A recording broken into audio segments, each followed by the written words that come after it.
Hello बच्चों, so let's see the question. A bar magnet of magnetic moment M is bent in the form of an arc which makes angle of 60 degree. The percentage change in the magnetic moment is. The first option is 9% increase, second option is 9% decrease, third option is 4.5% decrease, and the fourth option is 4.5% increase. So you have a bar magnet. Okay, तो पहले हमारे पास एक bar magnet था. इसका magnetic moment मैं define करता हूं m into L से, where l is the length and m is the pole strength. ठीक है, m क्या है? पोल का स्ट्रेंथ है और l इज द लेंथ है. अब मैंने इसको बेंड कर दिया एंड बेंड करके कुछ ऐसा बनाया that it makes an angle of 60 degree. ठीक है, तो यहां पे मैंने बोला ये बना रहे हैं यहां पे एंगल ऑफ 60 डिग्री. तो अब यहां पे सपोज करो ये मेरा नॉर्थ पोल था, ये साउथ पोल था, तो it comes out with north pole, it comes out with south pole. ठीक है, ये 60 डिग्री बना हुआ. इसका रेडियस मैंने r मान लिया, जो आर्क ये बना रहा है उसका रेडियस मैंने r मान लिया. तो नया मैग्नेटिक मोमेंट जो होगा वो कितना होगा? पोल स्ट्रेंथ अभी भी वही रहेगी. Now the distance between the north pole and the south pole. तो ये कैसे डिफाइन करें डिस्टेंस को? तो देखो, इसको डिफाइन करने के लिए बहुत आसान सा काम है. मैंने इस पार्ट को ले लिया x, इस पार्ट को ले लिया x, तो it comes out be m into 2x. ठीक है, ये पूरा 60 डिग्री का है, the complete is of 60 degree. तो ये बचा हुआ पार्ट कितना होगा? 30 डिग्री का, क्योंकि ये बाइसेक्टर मैंने डाला था, एंगल बाइसेक्टर. ठीक है, अब now this is the angle bisector, जिससे कि यहाँ पे x और x में डिवाइड हुआ और यहाँ पे 30 और 30 में ये डिवीजन हो जाता है इनका. So now we have to find out the value of x. तो ये बन जाएगा 2mx is the value of m dash.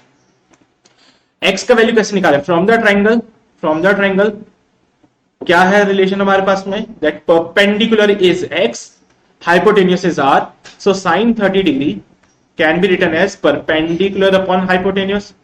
So x can be written as r sin 30 degree. So x can be further written as r by 2. So m dash comes out be 2m r by 2. 2 से 2 cancel out हो जाएगा and the value of m dash comes out be m r. Now r भी हमने खुद से assume किया था, so we have to eliminate the value of r. इस arc का लेंथ हमें पता है l है, इस आर्क का लेंथ हमें पता है l है, तो एलिमिनेट करते हैं r को. We know the relation that angle is equals to arc upon radius. Angle कितना था? पूरा एंगल कितना है? 60 डिग्री का है. 60 डिग्री को लिख सकते हैं pi by 3 is equals to arc, length is of l and radius r. तो रेडियस बन जाएगा 3l बाय पाई. रेडियस मिल गया आपको 3l बाय पाई. तो m डैश की वैल्यू मिल जाएगी अब हमें कितनी? m डैश मिल जाएगा m इंटू आर, यानी कि m into 3l by pi. ये बन जाएगा 3ml अपॉन पाई.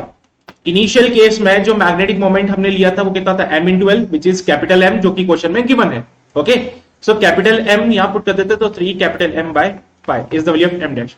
नाउ मुझे परसेंटेज फाइंड करना है, तो मैं delta m by m into 100 कर देता हूं, क्योंकि परसेंटेज फाइंड आउट करने के लिए हम यही करते हैं. सो m dash minus m upon m into 100.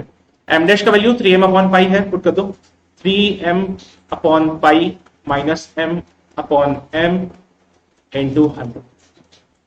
सारे m से m को एलिमिनेट कर देते हैं, तो 3 upon pi minus 1 into 100. Solving it you get a value of minus of 4.4%. ठीक है, तो जो मैग्नेटिक मोमेंट है यहाँ पे वो डिक्रीज हो रहा है, क्योंकि हमें वैल्यू नेगेटिव मिली. दैट मीन्स डिक्रीज हो रहा है बाय 4.4%. ये कैलकुलेशन करके हमें वैल्यू मिलती है.